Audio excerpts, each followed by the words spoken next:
Vijayasai Reddy party నుంచి బయటకొచ్చారు. Even పదవి కూడా రాజీనామా చేశారు.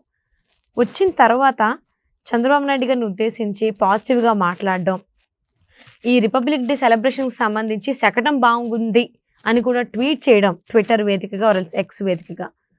ఏ విధంగా చూడాలి? అంటే దీని వెనకాల ఏదైనా మాస్టర్ ప్లాన్ ఉంది అనుకోవచ్చా విజయసాయిరెడ్డి గారికి సంబంధించి? చెప్పడానికి కొంచెం ఇబ్బందిగా ఉండొచ్చు, కొంచెం పదాలు కొంచెం ఘాటుగా ఉండొచ్చేమో కానీ తెలుగులో ఒక సామెత ఉందండి, క్షవరం అయితే కానీ వివరం తెలియదని.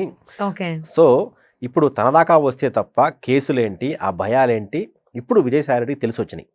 అందుకని సో గత 10 సంవత్సరాల నుంచి గత 2014 నుంచి 2016 నుంచి ఆయన ఎంపీగా ఉన్నారు. స్టిల్ రాజీనామా చేసే వరకు. అంతకుముందు ఒక 5 ఏళ్ల పాటు వైసీపీలో ఉన్నారు. సో జగన్ అంటి వెంటే ఉన్నారు. ఏ రోజు కూడా టీడీపీ ప్రభుత్వాన్ని కానీ, చంద్రబాబును కానీ, నారా లోకేష్ని కానీ మెచ్చుకున్న పాపాన్ని పోలా. మంచి చేసినా కూడా అంతేందుకు చివరికి మొన్న గెలిచారు కదా, అఖండ మెజారిటీతో గెలిచారు. ఆ రోజు కూడా ట్వీట్ చేయలేదు. ఎందుకంటే అప్పుడు ఆయన రాజ్యసభ ఎంపీ, వైసీపీ పార్టీ. ఇప్పుడు ఆయనకి ఏ పార్టీతోనూ సంబంధం లేదు, ఒక్క కేసులతో తప్ప. సో కాబట్టి ఆ కేసుల భయం ఆయన నెత్తి మీద వేలాడుతుంది, మెడ మీద కత్తిలా వేలాడుతుంది. సో ఇప్పుడున్న పరిస్థితుల్లో ఆయన ఆ కేసుల నుంచి తప్పించుకోవాలంటే ఆయన ఖచ్చితంగా తనకు అవసరం ఉన్న వాళ్ళని, తనకి అవసరం పడే వాళ్ళని ఖచ్చితంగా పోడాల్సింది. అందులో భాగంగానే నిన్న కూడా ఈ రిపబ్లిక్ డే సందర్భంగా మన ఏపీ ప్రభుత్వం నుంచి శకటాన్ని అద్భుతంగా బాగుందని పోడారు. సో గతంలో ఇలాంటి శకటాలు, ఇలాంటి పెరేడ్లు చాలా జరిగినాయి, కానీ ఆయన ఎప్పుడూ మాట్లాడలేదు. ఇప్పుడు తొలిసారిగా మాట్లాడాడు. కారణం ఏంటంటే భయం ఆయన్ని వెంటాడుతుంది. సో ఆ భయంతోనే, ఆ కేసులు భయంతోనే ఆయన పార్టీ నుంచి బయటకు వచ్చేసాడు. సో గతంలో కేసులు లేవా అంటే ఉన్నాయి. అప్పుడు కేసులు ఉన్నాయి, కేసులు వెనుక జగన్ అండదండాలు ఉన్నాయి, ఆయన కాపాడుతాడన్న ధైర్యం ఉంది. కానీ ఇప్పుడు లేదు. ఇప్పుడు కేసులు మాత్రమే ఉన్నాయి, జగన్ ఈయనతో లేడు. ఈయన దాదాపుగా దూరం పెట్టేశారు. అప్పుడు అదే కదా, ఇప్పుడు గత 15 సంవత్సరాల నుంచి జగన్తో పాటు ఉన్న వ్యక్తి సడన్గా ఎందుకు బయటకు వచ్చాడు? ఎందుకంటే జగన్ నుంచి ఈయనకి సరైన స్పందన లభించట్ల పార్టీలో. ఒకప్పుడు A2, కేసుల్లో A2, పార్టీలో A2. కానీ ఇప్పుడు ఏంటంటే ఏమీ లేదు. విజయసాయిరెడ్డి చెప్పిన సలహాలని జగన్ పాటించడం లేదు, కనీసం సలహా మండలిలో కూడా లేరు. ఆయనకన్నా తర్వాత పార్టీలోకి వచ్చి నిన్నగాక మొన్న వచ్చిన ఆయన వయస్సులో, ఆయన ఉన్న అనుభవంలో సగం కూడా లేని వాళ్ళు వచ్చిన వాళ్ళ మాటలు జగన్ వింటున్నారు, ఈయన పక్కన పెట్టిస్తారు. దీనికి తోడు కొన్ని ప్రభుత్వం మారిపోయిన తర్వాత కొన్ని కేసులు ఎనిమిదికి వచ్చినాయి. సో వైజాగ్ సంబంధించి కొన్ని కేసులు, వాళ్ళ అమ్మాయి సంబంధించి, ప్లస్ అరవిందో సంబంధించి శరచంద్రారెడ్డి కేసులు, plus liquor scam, plus Kakinada deep sea port, ఇవన్నీ కేసులన్నీ ఒకసారిగా మీద పడినాయి. సో ఈ కేసులు మీద పడేసరికల్లా జగన్ నుంచి ఎలాంటి రెస్పాన్స్ లేదు. లేకపోయేసరికి ఆయన చాలా ఇబ్బంది పడ్డాడు. సో ఆయన కోసం నేను ఇంత కష్టపడి ఇంత చేస్తే నా కోసం ఇంత కూడా చేయటం లేదు, కనీసం నన్ను ఆదరించట్లేదు, కనీసం నన్ను పట్టించుకున్న పాపం లేదన్న మనోవేదన కలుగుతున్నారు. సో అది నిన్నగాక మొన్న ఉందనే కాదు, మొన్న ఎన్నికల్లో కూడా బయటపడింది. లెక్క ప్రకారం అసలు ఆయనకి నెల్లూరు నుంచి పోటీ చేసే ఉద్దేశమే లేదు. నేను పోటీ చేయని చెప్పేశారు, కానీ జగన్ బలవంతం పెట్టారని, జగన్ దగ్గర మాట పోకుండా ఉండడం కోసం బలవంతంగా నెల్లూరు నుంచి ఎంపీగా పోటీ చేసి ఓడిపోయారు. సో డబ్బులు అంటారా, ఇవాళ వస్తే రేపు పోతాయి, కానీ ఆయనకి ఇష్టం లేని పని బలవంతంగా చేయించారు. సరే ఓకే, అక్కడితో అయిపోయింది. అక్కడి నుంచి ఆ తర్వాత ఇక మిగతా పరిణామాలంటే తెలిసింది. ఆ తర్వాత వచ్చిన కేసులు, ఈడీ ఎంక్వైరీలు, ఇవన్నీ జరిగిన తర్వాత కూడా పార్టీ నుంచి కానీ జగన్ నుంచి కానీ ఎవరి నుంచి అతనికి సపోర్ట్ లభించలేదు. సో తన కోసం, పార్టీ కోసం ఇంత చేసినా కూడా నన్ను ఇంతవరకు పట్టించుకోలేదని చెప్పి ఆయన మనస్తాపం చెంది ఆయన పార్టీ నుంచి బయటకు వచ్చేసారు. అందుకే రాజ్యసభ స్థానాన్ని కూడా రాజీనామా చేశారు. ఇక నుంచి రాబోయే రోజుల్లో ఏ పార్టీలోనూ చేరను అంటున్నారు. అది అక్కడతో వైసీపీతో ఆయన తెగదెంపులు చేస్తున్నారు.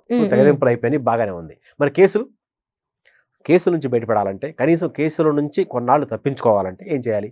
బీజేపీకి దగ్గరకు ఉండాలి. సో సెంట్రల్ బీజేపీ అధినాయకత్వానికి దగ్గరగా ఉండాలి. అలాగే బీజేపీతో ఇక్కడ ఆల్రెడీ బీజేపీ కూటమి, జనసేన కూటమి వస్తుంది కదా, వీళ్ళతోనూ దగ్గరగా ఉండాలి. అది సో అంటే తిట్టకపోయినా పర్వాలేదు, ఖాళీగా ఉండొచ్చు కదా, పొగిడితే ఇంకా మంచిది. ఆ కేసుల నుంచి తనను తాను కాపాడుకోవడానికి విజయసాయిరెడ్డి గారు వేస్తున్నటువంటి ప్లాన్లో భాగం, అంటే తను కాపాడుకోవడానికి ఇది ఒక చిన్న, నేను మీకు ఫేవర్గానే ఉన్నానని చెప్పగానే చెప్తున్నారని అనుకోవచ్చా?